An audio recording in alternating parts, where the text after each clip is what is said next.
പ്രിയപ്പെട്ട വിദ്യാർത്ഥികളെ, എല്ലാവർക്കും നമസ്കാരം. നമ്മള് കഴിഞ്ഞ കുറച്ച് ക്ലാസ്സുകളിലായിട്ട് ഡെമോക്രസിയുടെ വ്യത്യസ്ത തിയറികളാണ്, അല്ലെങ്കിൽ തിയറീസ് ഓഫ് ഡെമോക്രസിയാണ് സംസാരിച്ചുകൊണ്ടിരുന്നത്. ഓരോരോ ഐഡിയോളജികൾക്കും ഡെമോക്രസിയെ കുറിച്ച് എങ്ങനെയാണ് അവരുടെ അഭിപ്രായം എന്ന രീതിയിലുള്ള ചർച്ചകളാണ് നമ്മൾ നടത്തിക്കൊണ്ടിരുന്നത്.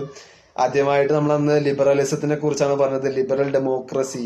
കാരണം ഇന്ന് ലോകത്ത് നിലനിൽക്കുന്നതിൽ ഏറ്റവും കൂടുതൽ രാജ്യങ്ങൾ നിലനിൽക്കുന്ന ഒരു ഫോം ഓഫ് ഡെമോക്രസിയാണ് ലിബറൽ ഫോം ഓഫ് ഡെമോക്രസി എന്ന് പറയുന്നത്.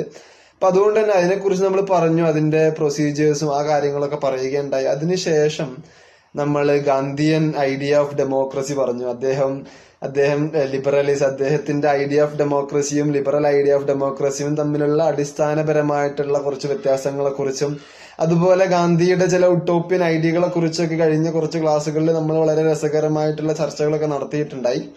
അപ്പൊ ഇന്ന് നമ്മളിവിടെ നടത്താൻ ഉദ്ദേശിക്കുന്നത് മാർക്സിയൻ തിയറി ഓഫ് ഡെമോക്രസിയെ കുറിച്ച് ചെറിയൊരു ചർച്ച എന്ന രീതിയിലാണ് ഉദ്ദേശിക്കുന്നത്.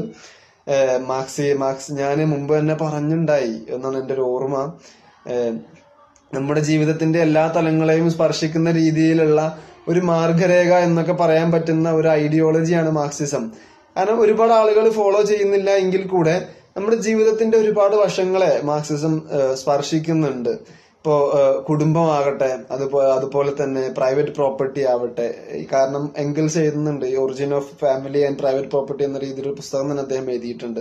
വളരെ രസകരമായിട്ട് അദ്ദേഹം അതിനകത്ത് പ്രൈവറ്റ് പ്രോപ്പർട്ടി ഒറിജിനും അതിനകത്ത് തന്നെ ഈ എക്സ്പ്ലോയിറ്റേഷൻ ഓഫ് വുമൺ, സപ്രഷൻ, ആ രീതിയിലുള്ള വളരെ രസകരമായിട്ട് അദ്ദേഹം അത് എഴുതുന്നുണ്ട്, ഇൻട്രസ്റ്റിംഗ് ആയ രീതിയിലും. അതുപോലെ എൻവിറോൺമെന്റിനെ കുറിച്ച്, എക്കണോമിക്സിനെ കുറിച്ച്, class struggle, historical materialism, philosophical ആയിട്ടുള്ള കാര്യങ്ങൾ, ഇങ്ങനെ സമൂഹത്തിന്റെ എല്ലാ തലങ്ങളും അല്ലെങ്കിൽ എല്ലാത്തിനെയും കുറിച്ച് സംസാരിക്കുന്ന ഒരു ഐഡിയോളജിയാണ് മാർക്സിസം.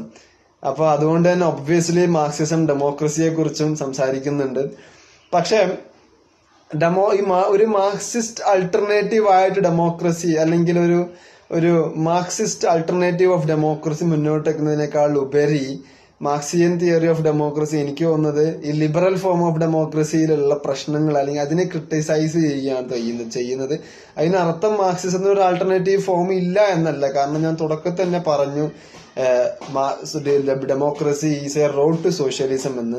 അവിടെ എന്താണ് മാർക്സ് അവിടെ ഉദ്ദേശിച്ചത് എന്ന് ആ ഒരു ചർച്ചയിലോട്ട് പോകുന്നില്ല. എന്നാലും ഡെമോക്രസിയും മാർക്സിസവും തമ്മിൽ പ്രശ്നങ്ങളൊന്നുമില്ല. കാരണം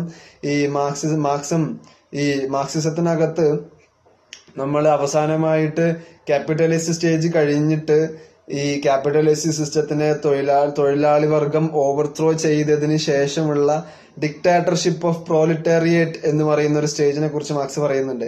ആ ഒരു സ്റ്റേജിൽ പലപ്പോഴും നമ്മൾ ഡിക്ടാറ്റർഷിപ്പ് എന്ന് പറഞ്ഞ വാക്ക് കേൾക്കുമ്പോൾ നമുക്ക് ആദ്യമായിട്ട് മനസ്സിലോട്ട് വരുന്നത് ഒരു അതോറിറ്റേറിയൻ ആയിട്ടുള്ള ഒരാള് അല്ലെങ്കിൽ ഒരു ചെറിയ ഗ്രൂപ്പ് ഭരിക്കുന്ന രീതിയിലുള്ള തീർത്തും അതോറിറ്റേറിയൻ ആയിട്ടുള്ള ഒരു സിസ്റ്റത്തിനെ കുറിച്ചാണ് പലപ്പോഴും നമ്മൾ ഒരു ഡിക്ടാറ്റർഷിപ്പ് എന്ന് പറയുന്നത് നമ്മുടെ മനസ്സിലോട്ട് വരുന്നത്.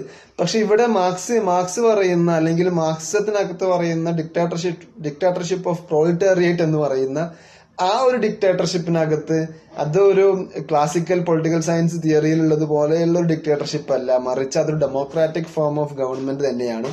അപ്പൊ ഞാൻ പറഞ്ഞു വരുന്നത് മാർക്സിസം ഒരിക്കലും ഡെമോക്രസിക്ക് എതിരാണ് എന്ന രീതിയിൽ ഒരിക്കലും മാർക്സിസം സംസാരിക്കുന്നില്ല. അത് തെറ്റിദ്ധാരണയാണ്. പക്ഷെ ഇവിടെ എന്താണ് മാർക്സിസം ഡെമോക്രസിയെ കുറിച്ച് പറയുന്നത്?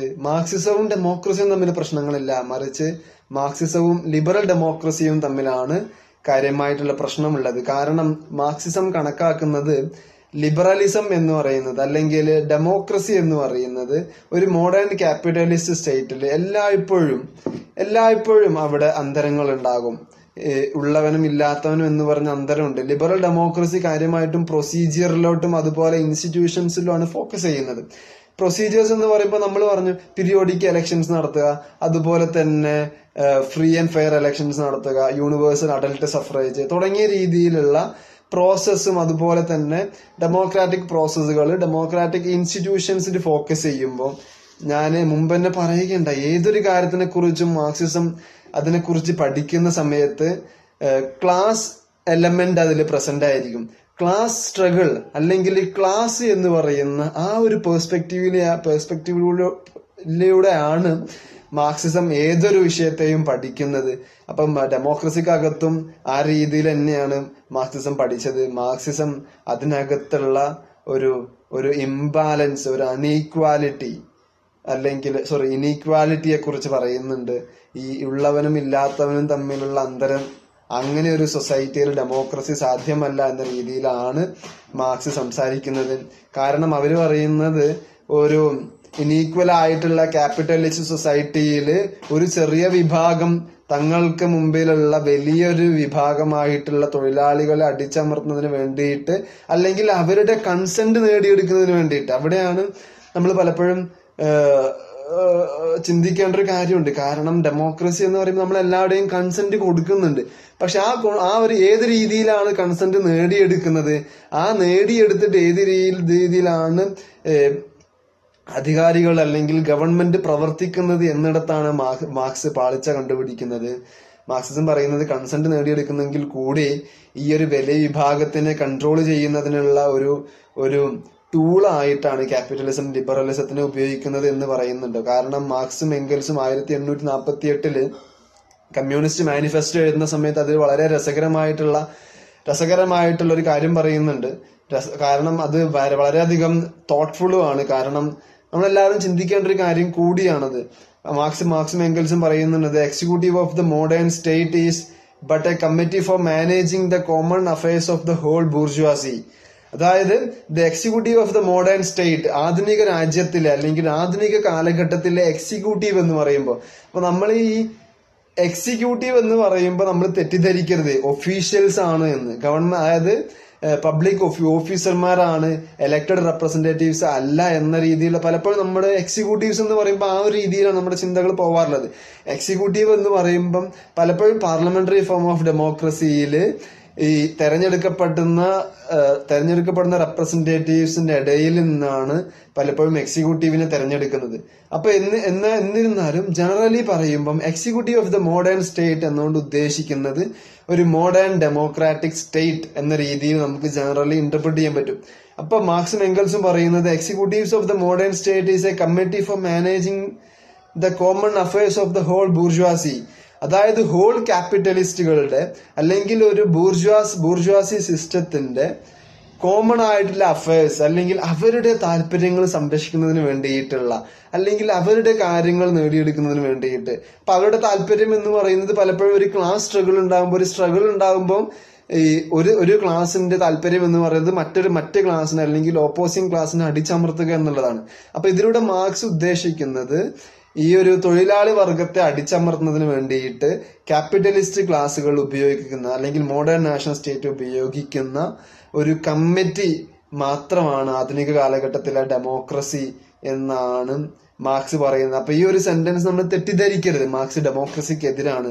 മാർക്സ് പറയുന്നത് ഈ ക്യാപിറ്റലിസ്റ്റ് സൊസൈറ്റിയിലുള്ള ലിബറൽ ഫോം ഓഫ് ഡെമോക്രസിയിലുള്ള ഒരു പാളിച്ചയാണ് മാർക്സും എംഗൽസും ഈ ഒരു വരിയിലൂടെ ചൂണ്ടിക്കാണിക്കുന്നത്. അതുപോലെ തന്നെ ജോൺ പ്ലമനാറ്റ്സ് അദ്ദേഹത്തിന് democracy and illusions an examination of certain aspects of modern democratic theory 1978 publish ചെയ്ത വർക്കാണ്. അതിൽ അദ്ദേഹം മാർക്സിസം എന്ന് മാത്രമല്ല മാർക്സിസ്റ്റുകൾ, അനാർക്കിസ്റ്റുകൾ, അതുപോലെ തന്നെ ആ ഒരു രീതിയിൽ ഈ ബൂർഷ്വാ ഡെമോക്രസി അതൊരു it's not a good form of government എന്ന് ചിന്തിക്കുന്ന ഒരു കൂട്ടം തിയറിസ്റ്റുകളുടെ അല്ലെങ്കിൽ ഒരു കൂട്ടം ഐഡിയോളജികളുടെ ഒരു കോമൺ അഭിപ്രായമായിട്ട് അദ്ദേഹം 4 ക്രിറ്റിസിസംസ് വെക്കുന്നുണ്ട് ലിബറൽ ഡെമോക്രസിയെ കുറിച്ച്.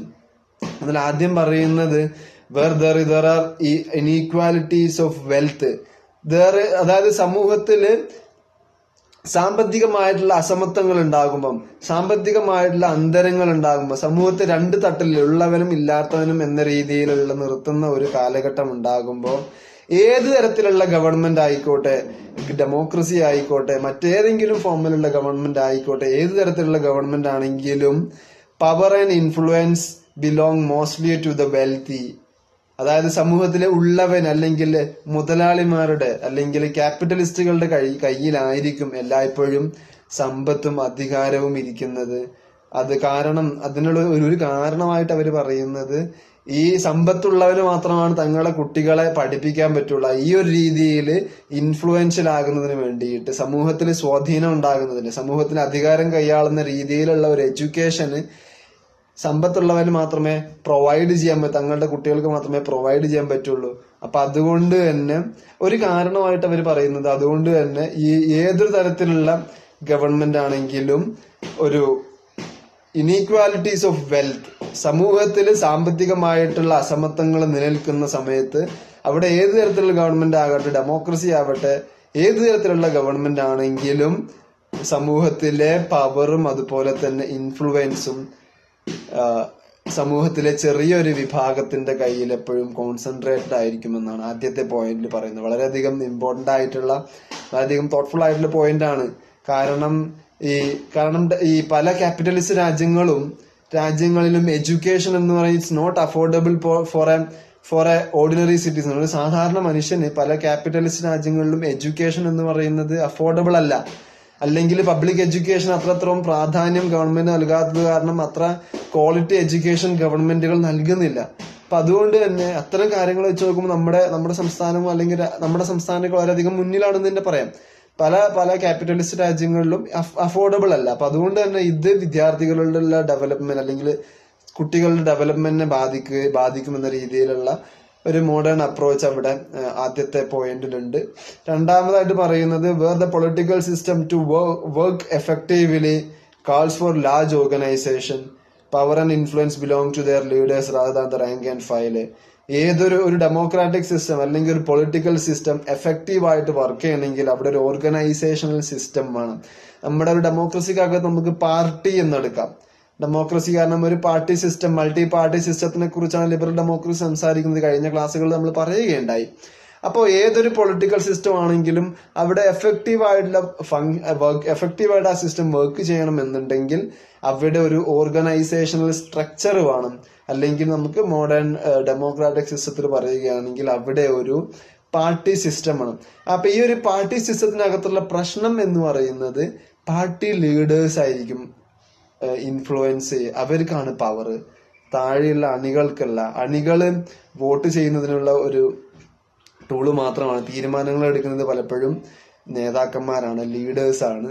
അപ്പൊ ഇവര് ഒരു ഏതാണ്ട് എല്ലാ പൊളിറ്റിക്കൽ പാർട്ടീസിനും എടുത്ത് പരിശോധിച്ച് നോക്കുകയാണെങ്കിൽ തന്നെ പലപ്പോഴും നേതാക്കന്മാരായിട്ട് വരുന്ന ആളുകൾ ഞാൻ മുമ്പത്തെ പോയിന്റിൽ പറഞ്ഞിട്ടുള്ള ആ ഒരു ചെറിയ വിഭാഗമാണ് പലപ്പോഴും പല രാഷ്ട്രീയ പാർട്ടികളുടെയും നേതാക്കന്മാരായിട്ട് വരുന്നത്.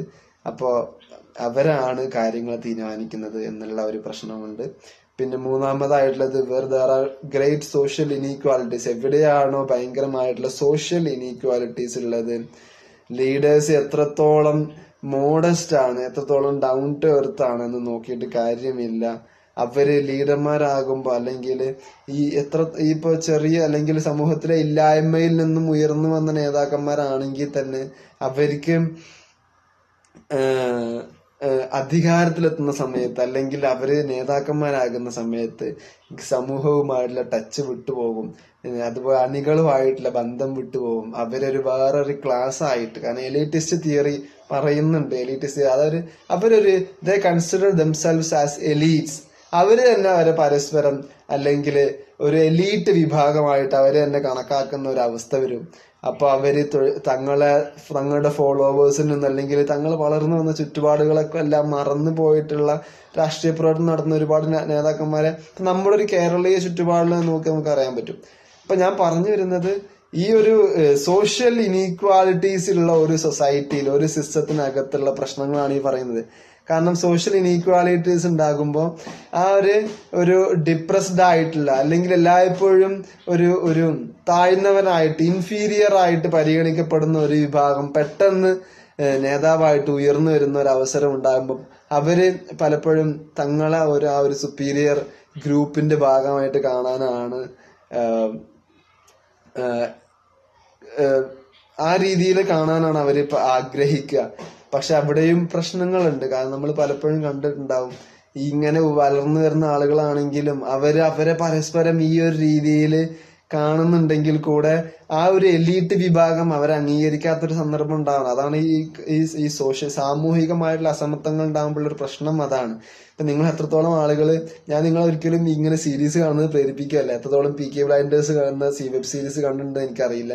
കാരണം അവര് ഇംഗ്ലണ്ടിലെ തന്നെ ആ ഒരു ഫാമിലി ഭയങ്കരമായുള്ളൊരു മോസ്റ്റ് ഇൻഫ്ലുവൻഷ്യൽ ഫാമിലി ആയിട്ട് വളർന്നു വരുന്നുണ്ട്. പക്ഷെ അപ്പോഴും അവര് ഒരു ജിപ്സീസ് ആയിരുന്നു അവരെ കുടുംബം. ബേസിക്കലി അവര് ഒറിജിൻ ജിപ്സീസ് ആണ്. അപ്പൊ അതുകൊണ്ട് തന്നെ അവരാ ഒരു ജിപ്സീസ് ആണ് എന്നതുകൊണ്ട് അവര് അവര് ഭയങ്കര ഇൻഫ്ലുവൻഷ്യൽ ആണ്, പൊളിറ്റിക്സിനകത്ത് ഇൻഫ്ലുവൻസ് ഉണ്ട്, എക്കണോമിക്കലി ഭയങ്കര സൂപ്പറാണ്. പക്ഷെ എന്നാലും ആ ഒരു ചെറിയ എലീറ്റ് സർക്കിളിലോട്ട് ആഡ് ചെയ്യാൻ അവരെപ്പോഴും ആ ഒരു സാമൂഹിക അസമത്വം കാരണം അവരിപ്പോഴും ഒരു താഴ്ന്നവരായിട്ട് കാണുന്ന ഒരു സിസ്റ്റം ഉണ്ട്. പക്ഷെ ഇവരെന്ത് ചെയ്യുന്നു, ഇവര് തങ്ങളുടെ താഴെ തട്ടിൽ നിന്നുള്ള ആളുകളെ മറന്നു ഇടയിലുള്ള ഒരു വിഭാഗമായിട്ട് മാറുന്ന ഒരവസ്ഥ പലപ്പോഴും സാമൂഹിക അസമത്വങ്ങൾ ഉണ്ടാവും. അപ്പൊ ഞാൻ പറഞ്ഞു വരുന്നത്, ഇത്തരത്തിലുള്ള ക്യാപിറ്റലിസം പോലെയുള്ള ഒരു സൊസൈറ്റിയിൽ ഇങ്ങനെയുള്ള സോഷ്യൽ ഇനീക്വാലിറ്റീസ് ഉണ്ടാകുന്ന സമയത്ത് പലപ്പോഴും ഇങ്ങനെ സമൂഹത്തിന്റെ താഴെ തട്ടിൽ നിന്ന് വളർന്നു വരുന്ന നേതാക്കന്മാരാണെങ്കിൽ കൂടെ അവര് ഇങ്ങനെ അധികാരത്തിന്റെ പദവികളിൽ എത്തുമ്പോൾ തങ്ങൾ വളർന്നു വന്ന സാഹചര്യങ്ങളും തങ്ങളുടെ അനുയായികളെ എല്ലാം മറന്നുപോകുന്ന രീതിയിലുള്ള സാഹചര്യം ഉണ്ടാവാറുണ്ട്. അതും ലിബറൽ ഡെമോക്രസിയുടെ ഒരു പ്രശ്നമായിട്ട്, കാരണം ലിബറൽ ഡെമോക്രസിയിലാണ് ഈ തരത്തിലുള്ള ഒരു സോഷ്യൽ ഇനീക്വാലിറ്റി ഉള്ളത് എന്ന രീതിയിൽ ഇവര് കണക്കാക്കുന്നു. പിന്നെ നാലാമതായിട്ടുള്ള ഒരു കാര്യം എന്ന് പറയുന്നത്, power and influence depends greatly on information. ഏത് പവർ ആണെങ്കിലും ഇൻഫ്ലുവൻസ് ആണെങ്കിലും നമ്മുടെ കയ്യിലുള്ള ഇൻഫർമേഷൻ, നോയിങ് ഈസ് ഓണിങ്, അതായത് അറിയുക എന്നുള്ളത് കൈക്കലാക്കുക, അല്ലെങ്കിൽ അത് സ്വന്തമാക്കുക, അല്ലെങ്കിൽ അതിന് നമ്മൾ അധികാരം നേടുക എന്നുള്ളതായിട്ട് പലപ്പോഴും കേട്ടിട്ടുണ്ട്. ഈ നോളജ് ഈസ് പവർ, അറിവാണ്, അല്ലെങ്കിൽ ഇൻഫർമേഷൻ ഈസ് പവർ എന്നൊക്കെ പറയാം. കാരണം ഫൂക്കോ എല്ലാം ഈ നോളജ് ആൻഡ് പവറിനെ കുറിച്ച് ഫ്രഞ്ച് ഫിലോസഫർ ആയിരുന്ന മിഷേൽ ഫൂക്കോ, അദ്ദേഹം ധാരാളം അദ്ദേഹം എഴുതിയിട്ടുണ്ട് ഈ പവർ, നോളജ് എങ്ങനെയാണ് പവറിനെ സ്വാധീനിക്കുന്നത് എന്ന് പറഞ്ഞുകൊണ്ട്. അപ്പോ വളരെ രസകരമായിട്ട് അദ്ദേഹം എഴുതിയിട്ടുണ്ട്. നമുക്കെല്ലാവർക്കും മനസ്സിലാകുന്ന രീതിയിൽ തന്നെ, കണക്ട് ചെയ്യാൻ പറ്റുന്ന രീതിയിൽ അദ്ദേഹം എഴുതിയിട്ടുണ്ട്. അപ്പൊ power and influence depends greatly on information, possession of information. നമുക്ക് എത്രത്തോളം ഇൻഫർമേഷൻ ഉണ്ട് അതിനനുസരിച്ചായിരിക്കും നമ്മുടെ പവറും ഇൻഫ്ലുവൻസും. അപ്പൊ അതുകൊണ്ട് തന്നെ wealthy are better placed than poor, both get information and to control the distribution of it. സമൂഹത്തിലെ സമ്പത്തുള്ള ആളുകൾക്കാണ് they have more information than the poor in the society. അപ്പൊ അവർക്ക് ഇൻഫർമേഷൻ, അവരുടെ കയ്യിലുള്ള ഇൻഫർമേഷനും അതും അവർക്ക് അതിന്റെ മുകളിൽ ഒരു അഡ്വാൻറ്റേജ് ഉണ്ടായിരിക്കും. അതുപോലെ തന്നെ ഡിസ്ട്രിബ്യൂഷൻ ഓഫ് ഇൻഫർമേഷൻ, കാരണം പല മീഡിയ ഹൗസസുകൾ, ഞാൻ കഴിഞ്ഞ ക്ലാസ്സിലൊക്കെ പറയുകയുണ്ടായി, പല മീഡിയ ഹൗസസുകളും ഓൺ ചെയ്യുന്ന, അല്ലെങ്കിൽ അതിന്റെ ഉടമസ്ഥരെന്ന് പറയുന്നത് ഇങ്ങനെ സമൂഹത്തിലെ ക്യാപിറ്റലിസ്റ്റ് വിഭാഗങ്ങളാണ്. അപ്പൊ അതുകൊണ്ട് തന്നെ ദിസ് ഫ്ലോ ഓഫ് ഇൻഫർമേഷൻ അല്ലെങ്കിൽ acquisition of information is controlled by this small capitalist elite group in the society.